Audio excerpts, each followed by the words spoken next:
This is LA Kings Fan Talk with Rodney, Rob, Darren, Mike, and Joe. What is up, Kings fans? We are back, ready to talk some coaching changes. But first, let me crack open this beer because it's Hiller time. All right, let's start at the beginning, Rob. What were your thoughts when you first heard the Kings fired Todd McClellan? My first thoughts were, well, I guess watching a team with structure, watching a team that plays a good sound game just isn't good enough, right? And I guess if the fans cry enough, I almost feel like the fan base talked this firing into existence. Because there's a group of people out there that just didn't like McClellan to begin with. And every single lull we went through these past couple seasons, there was just people grumbling about he's not the guy. And like ourselves, social media gives everybody a voice and everybody an opinion. And I think it's kind of stupid that we all have voices and opinions. So I'm glad. I mean, the whole reason why we do this stuff, right, is to try and counteract some of the dumb opinions. And I just know that McClellan did not make the Kings bad. That's for sure. Yeah. And when Rob Blake first came out and said, we're not going to make any changes, we're going to keep McClellan, I thought, yeah, they're not going to make any changes. And then the next few games, the one on the way that they lost games, I was like, oh, he's going to be gone. He's going to be gone. I'm surprised that he didn't get fired sooner the way it was going, but I kind of knew that even though they won that last game that he was going to be gone. But what sucks is, though, I don't think it's definitely not all his fault. Even if some of the stuff I didn't like why you bring up a Fagemo and not put him on the power play. You need that right-handed shot. Why is he not playing on the power play? And that kind of stuff, I didn't agree with. But, I mean, Rob Blake is a lot to blame. The scouting team for picking up your buddy PLDs, a lot of people are to blame. The players, Yep. But Do you think French Canadian had anything to do with that? And I'm being serious. Yeah. Luke Ties Ty absolutely. being French Canadian, the whole Bergevin thing coming over. Hey, PLD here. They wanted him bad in Montreal. And anyways, all I know is back to McClellan. I'm the biggest Arthur Kalia fan. So if there's anyone that should hate McClellan, it should be me. And I don't. I just don't. I think a coach should be allowed to coach.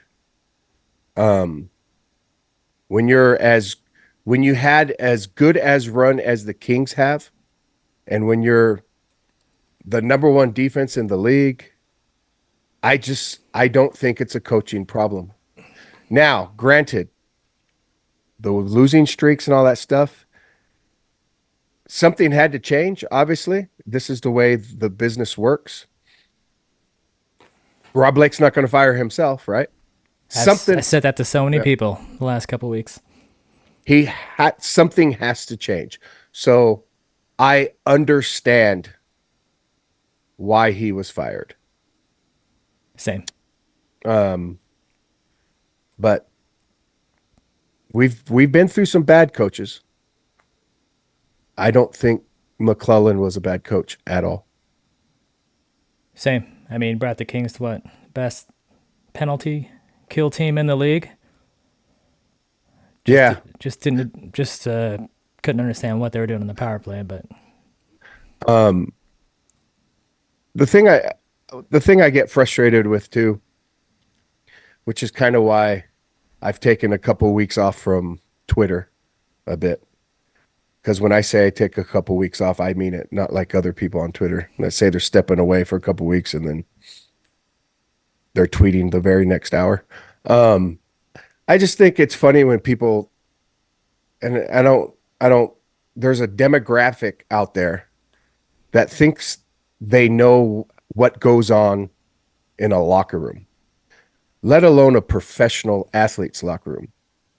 Um, I'm not going to say that I know exactly what goes on inside of a professional hockey team's locker room, but if you've been around athletes, if you've been around professional athletes, you can start making some connections. And I think I can make some connections here and there on the comings and goings of a locker room.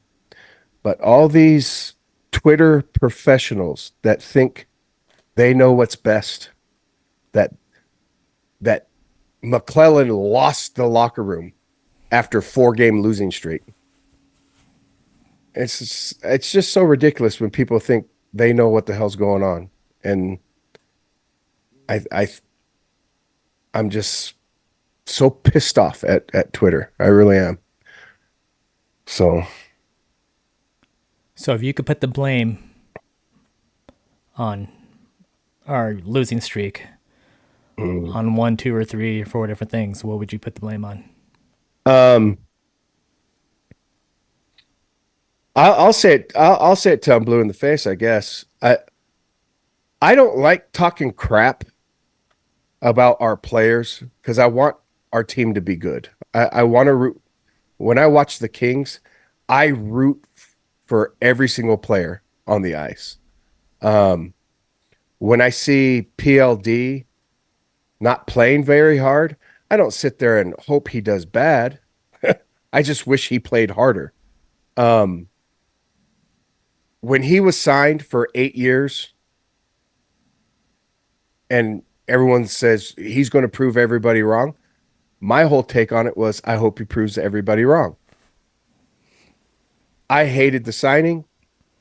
I hate that he is the 13th highest paid center in the league. And the guys that are paid more than him, if they're playing on a third line for the Los Angeles Kings, you and I can be Sidney Crosby's wings, and Sidney Crosby will still be productive. We could both be his wings, yeah. Yet everyone wants to give PLD the out of he has nobody on his wing. He's getting paid as a first line center because he claims to be as good as a first line center and he can't produce playing against other teams' third line centers. Now, granted, people are going to sit there and say, no, he played against the first line on this game and that. No, a majority of the games, he is not taking again, he's not playing against top lines. And like you said, he is getting paid to where he should be making the players around him better. Yes. So is it his fault that we're dumb enough to sign him at that term and that amount of money? Absolutely not. It is not his fault. But he's the one that's held out. He's the one that holds his breath. He's been through, this is his third team now. The teams he was on before had some really good coaches. And everyone wants to blame Todd McClellan that PLD can't play hockey Right. with some passion. Yeah. Paul Maurice sucks. Rick Bowness sucks.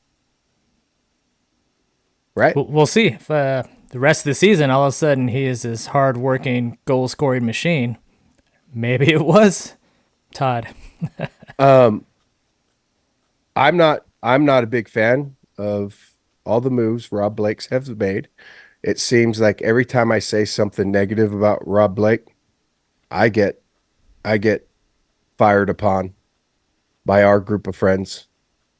Oh, you just hate him because back when he was a player, blah blah blah. Well, whatever my reasons are, I know all of I just hate this whole Rob Blake master class. It's like he hasn't mastered shit. And I think he's number one to blame. I think he is number one to blame. Yeah, when it comes down to it, it's the roster you put together and the scouts that you hire. Yeah. All right, well, I'm sure McClellan will end up coaching soon again in the NHL. I'm gonna, from my experience with athletes and watching the game for as long as I have and stuff, coaches don't win Stanley Cups. Players do. Systems, coaches bring in systems. Coaches bring in atmosphere. They bring in how they want the game to be played.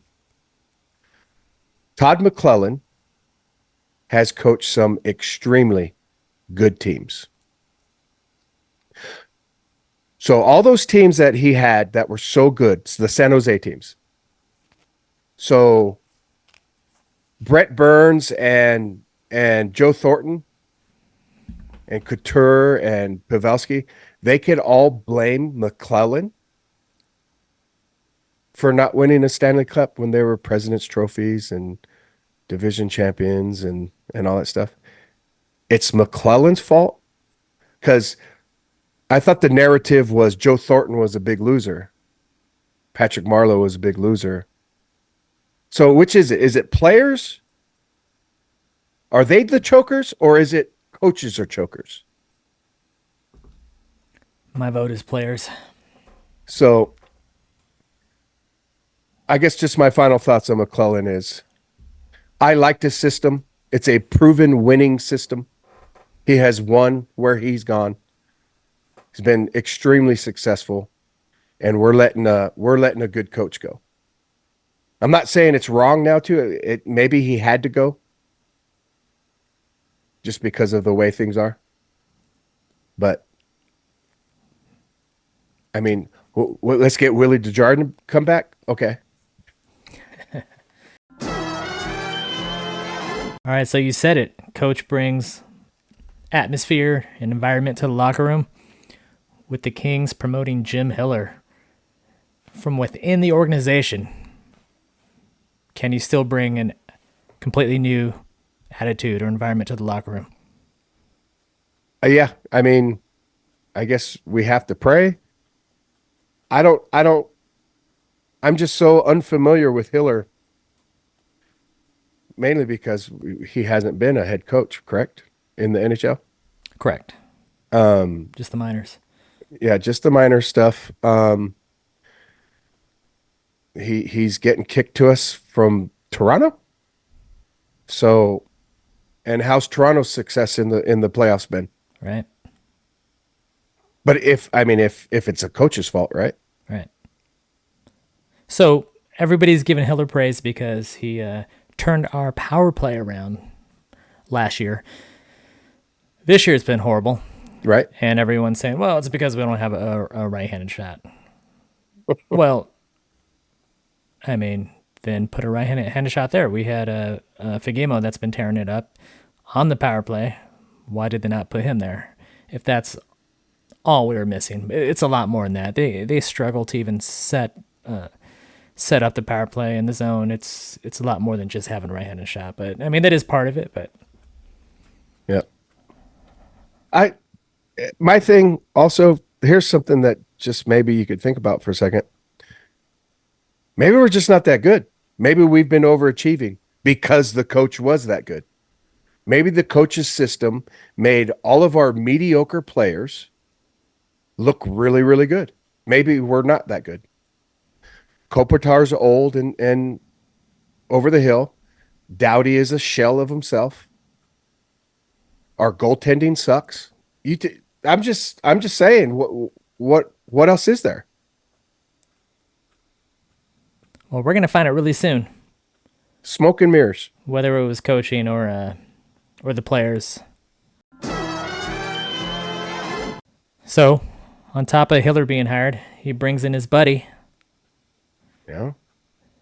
DJ Jazzy Smith. Yeah, he came from the is that the Maple Leaf connection right there? Yes, they were both assistants in Toronto.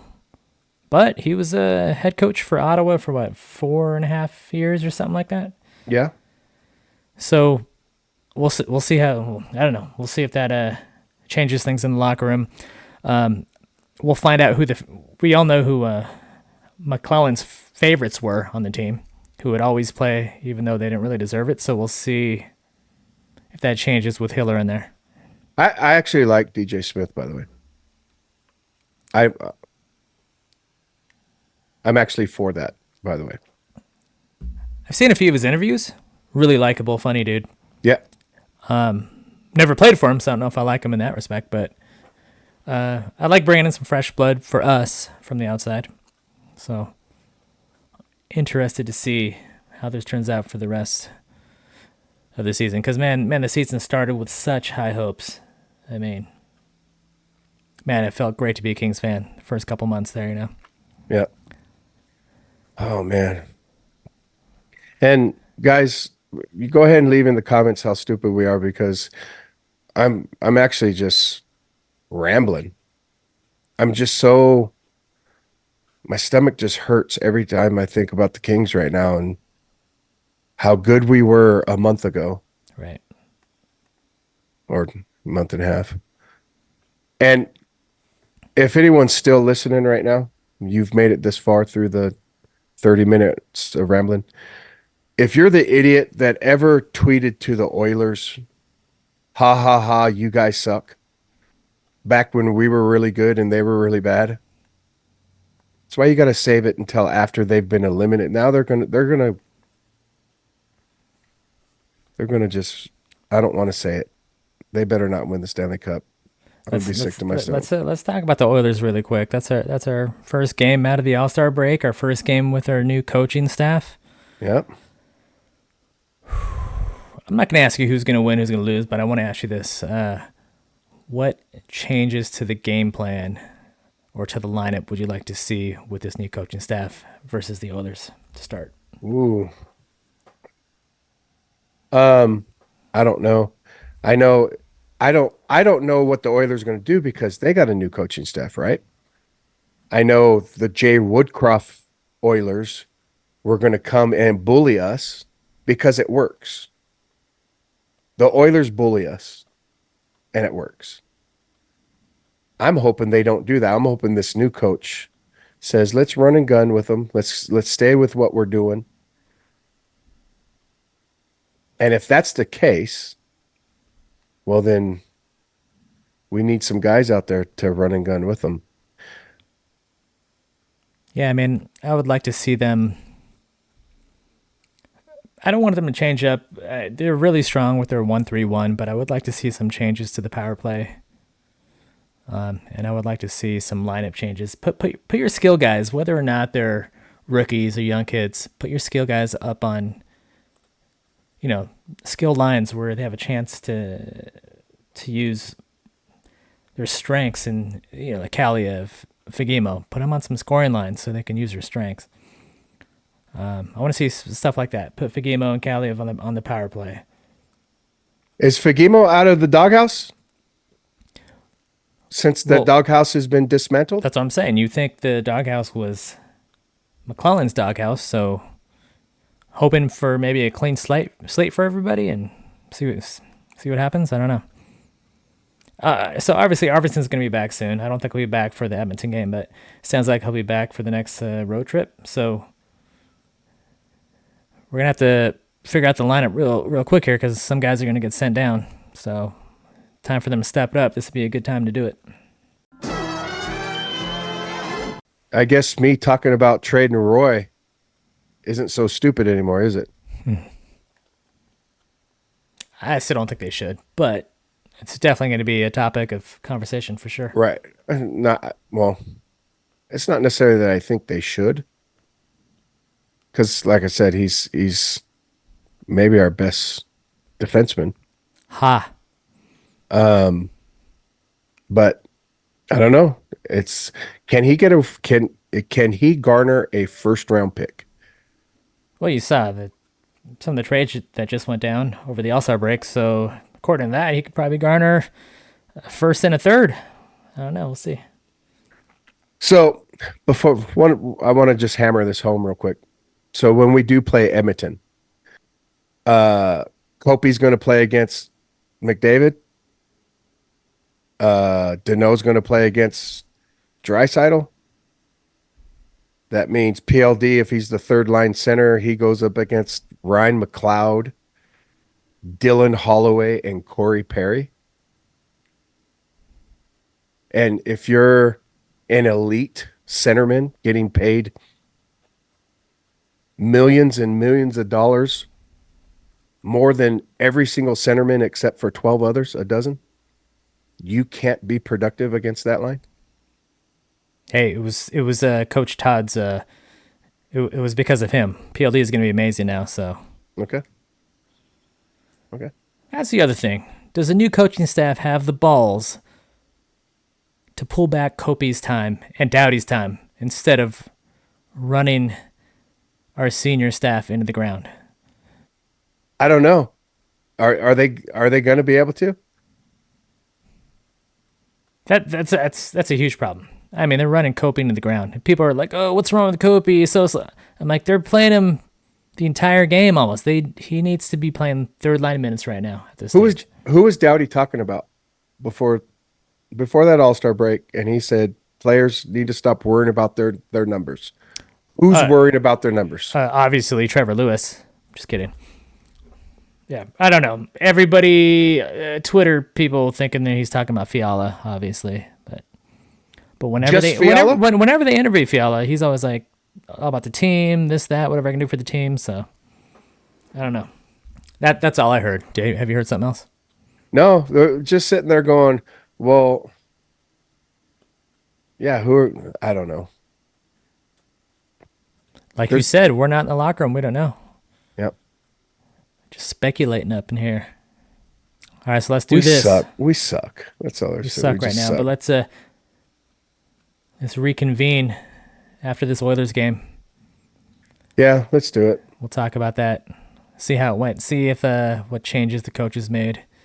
See if a lot of times that happens. Teams get a new coach. They go on a huge winning streak. We're talking about the Oilers. They just did that, so hopefully we can do the same. All right, Kings fans. That's our show for today. Don't forget to like, subscribe, and high stick that notification bell. Until next time, stay classy. Go Kings, go! Go Kings. Go somewhere.